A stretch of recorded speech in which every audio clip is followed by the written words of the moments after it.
Hey guys, Fat Man in the Beard here. Man, I'm always knocking things over. I've really got to get that under control. As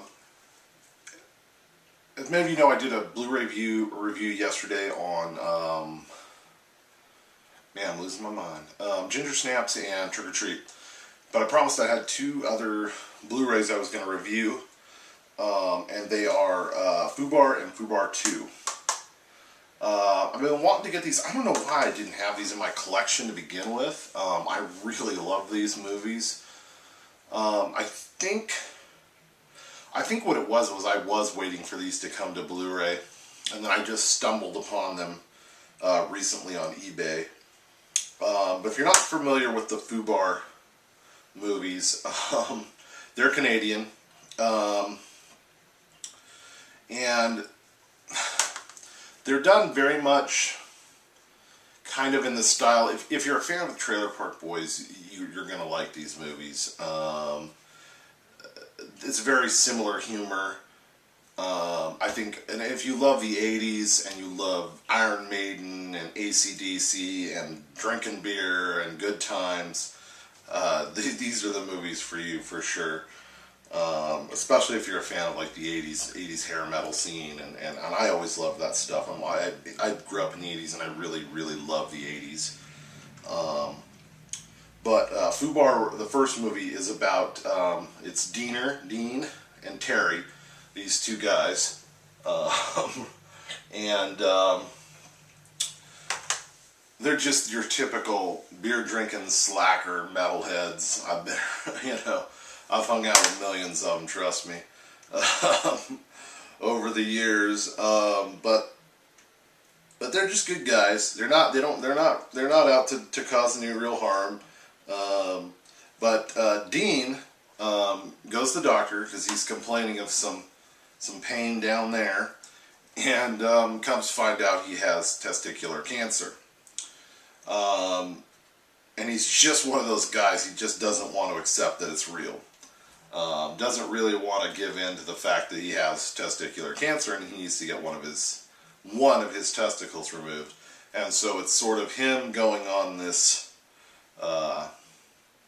sort of bender, drinking binge type thing, just trying to live out the rest of his life, because he thinks he's going to die. But if he just gets it removed, the doctor said he should make a full recovery, but he just doesn't want to accept it.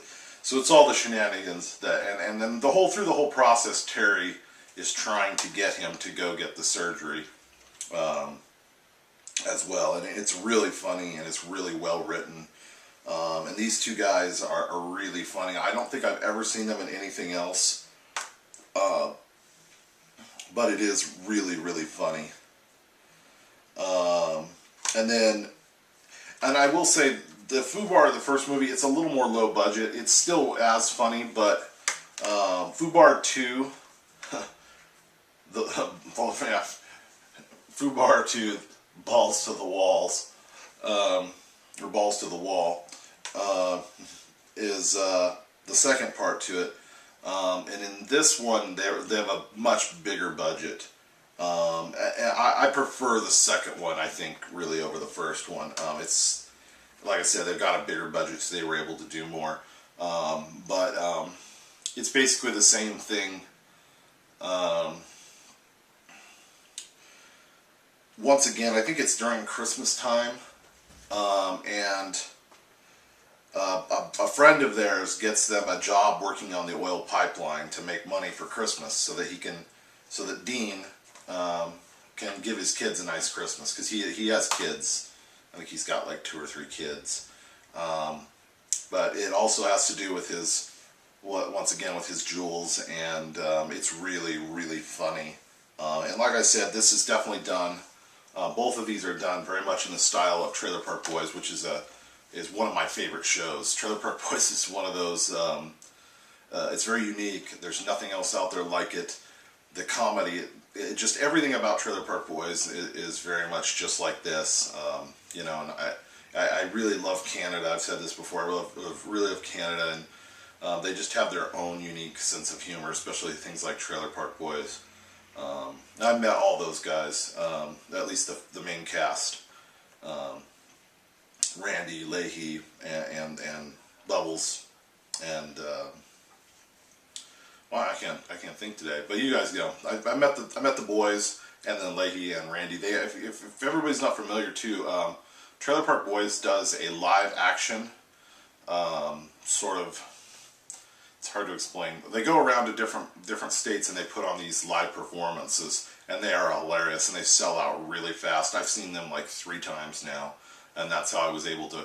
I just hung out by their bus and waited for them to come out, and I got some pictures with them, and I've kind of gotten to know them. They kind of remembered me by the 3rd time I saw them here in Portland. They kind of, oh hey, I remember you, and they're really funny guys.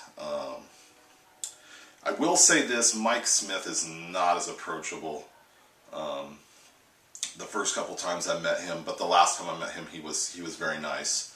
And if you're not familiar, Mike Smith is Bubbles. And it was really funny, he signed I have a poster of him, and he signed it just Bubbles, and then he made the big googly-eyed glasses with a smiley face underneath of it, real big. It's really cool. Maybe I'll have to show off some of my Trailer Park Boys stuff. I've got it hung up all over the living room. And I've also got a bunch of Kevin Smith stuff, because I met Kevin Smith as well. But maybe I'll have to do that in another video. I'll have to do a little show and tell of some of the stuff I got around my house. And then also down below on the carpet, I should definitely show this off sometime. I've got a Han Solo frozen in carbonite big rug right here, right in front of me. It's like, I think it's like 8 feet long by 4 feet wide or something. That's pretty big. So yeah, but yeah, I'll probably show some of that stuff off. But yeah, guys, go check these out. If you like Trailer Park Boys in Canada and 80s and metal music and drinking beer, these are your movies right here, folks. So check these out, guys. Also, like I said, we're leaving for Seattle in 3 days. So I would like to be posting between 3 and 4 videos a day. I don't know if that's going to work out, guys, so don't hold me to it. You know, we've never been there. This is our first time going to Emerald City, so we have nothing. We don't know what to expect, essentially. So yeah, but that's it, guys. I don't know that I'll be able to do my horror block unless it gets in before Thursday. But if not, I'll be doing my horror block when I get back. So we'll see y'all in Seattle. Later.